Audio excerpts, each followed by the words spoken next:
Die belangrikste ding wat ons geleer het uit die DA se amptelike dispuut met die ANC van gister en die ANC se totaal minagtende antwoord daarop, dat hulle nie bereid is om enige magsdeling toe te pas met kleiner partye binne die regering van nasionale eenheid nie, is die volgende. Die RNE is verby. Dit is bewys om net 'n ANC-regering te wees met 'n paar ekstra partye wat setels gee om die party die meerderheid te gee wat hulle nodig het om die land te regeer.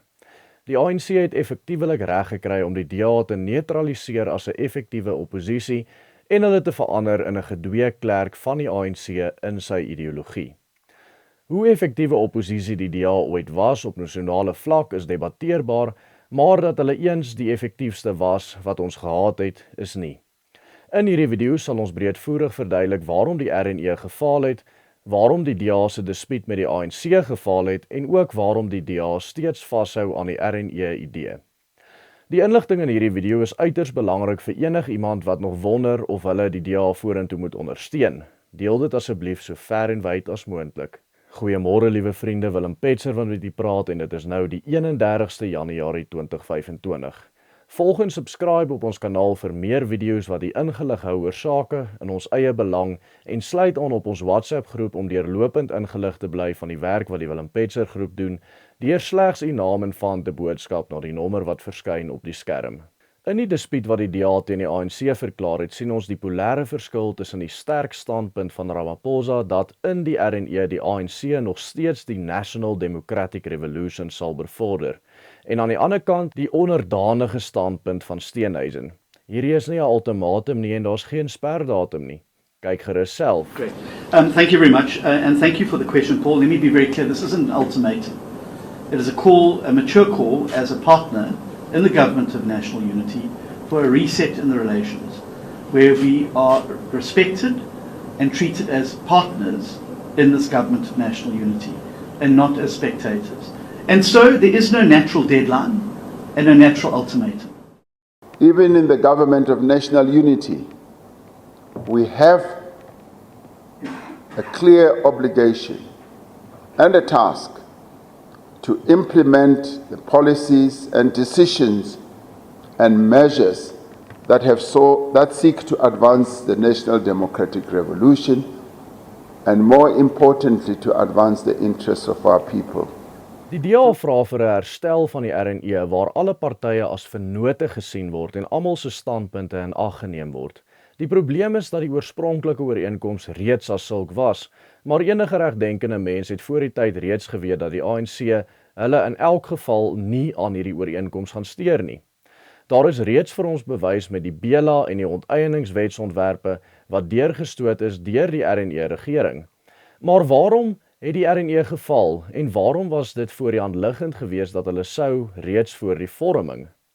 Om hierdie vraag te antwoord moet ons kyk na die meesterplan van die persoon wat tans al die besluitneming binne die DA behartig.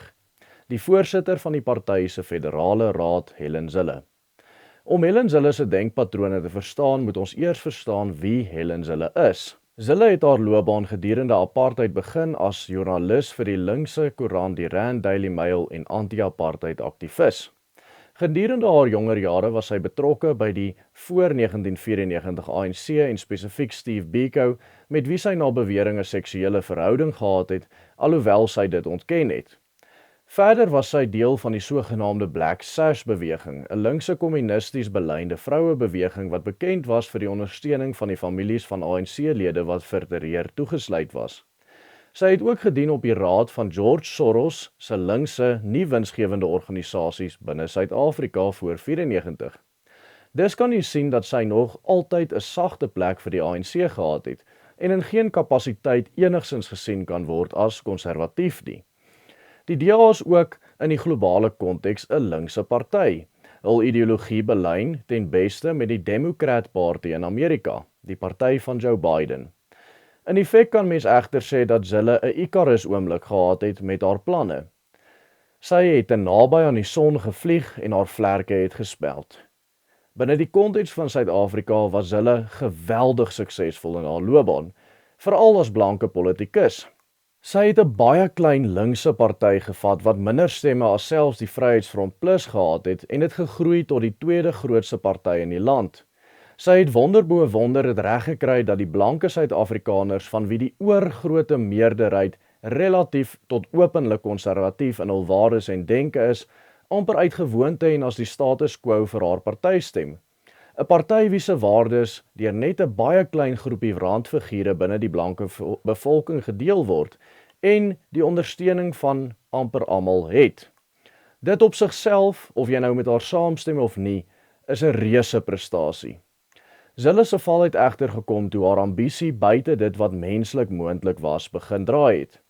Sy het gedink dat die DA 'n regerende party binne Suid-Afrika kan word met werklike mag.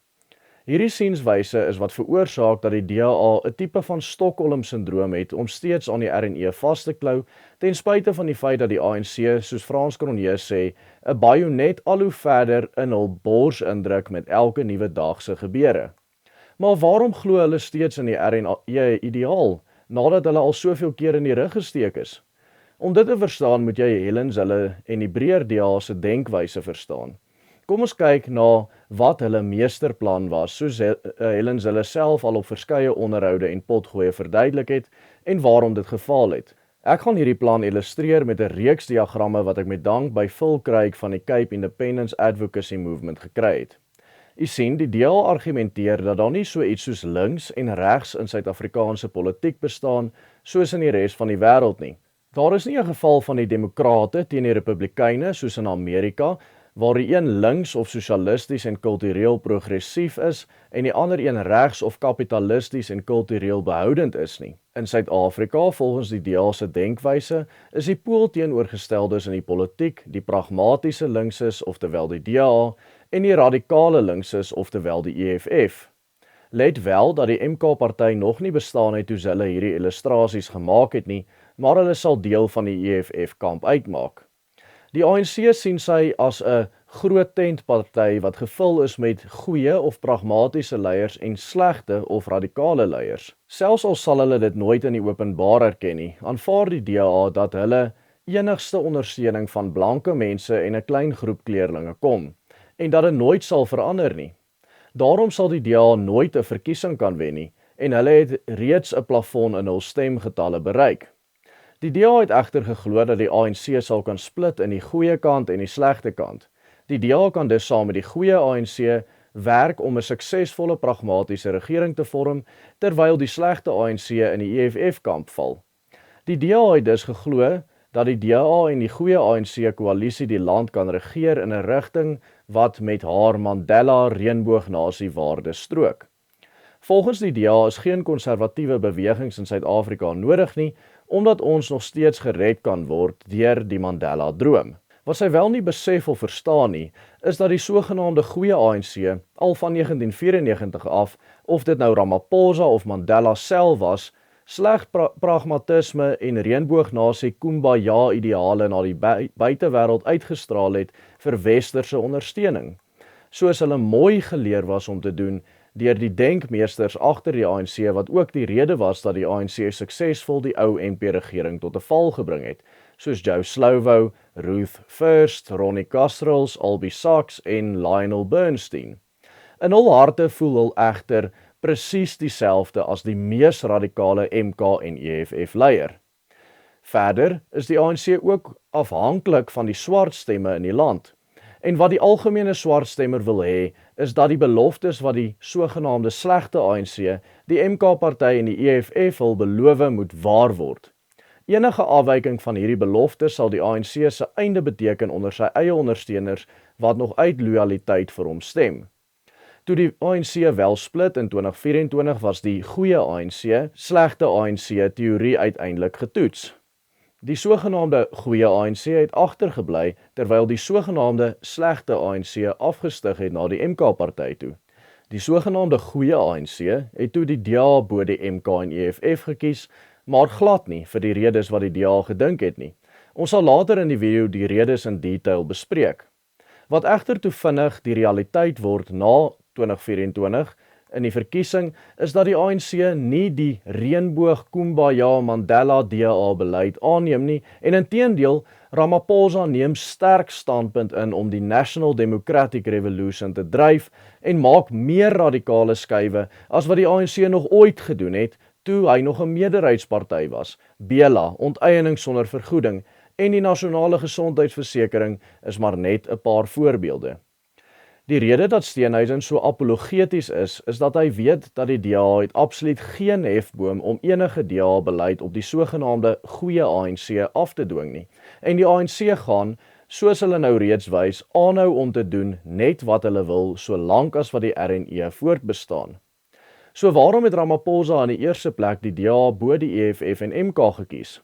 Die antwoord is regtig eenvoudig, omdat dit die beste moontlike skuif vir sy eie loopbaan en vir die ANC as 'n party was. Nou kan hy vir die algemene swart stemmer wys dat hy nie die EFF of MK nodig het om enige van die radikale skuwe te maak waarna die swart stemmer so smag nie. In effek wys hy vir die swart stemmer dat die EFF en MK net geraas maak aan die buitekant en dat hulle werklike vriend wat iets vir hulle beteken in hierdie land die ANC is.